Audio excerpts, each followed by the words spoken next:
আজকে রান্না করব বেথো শাক। বেথো শাক করতে এখানে কুচানো আছে বেথো শাক, আর লাগছে একটু বেগুন কুচি, আর লাগছে একটু বড়ি আর লাগছে শুকনো লঙ্কা দুটো, আর লাগবে একটু কালো জিরা।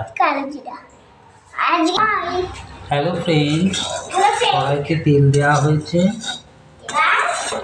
এবার তেলটা একটু গরম হলে আমি ফোড়ন দিয়ে দেবো।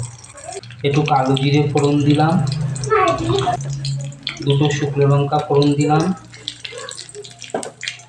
আর কিছুটা বড়ি এর মধ্যে দিয়ে দিলাম। এবার এটা ভালো করে ভাজা ভাজা করবো।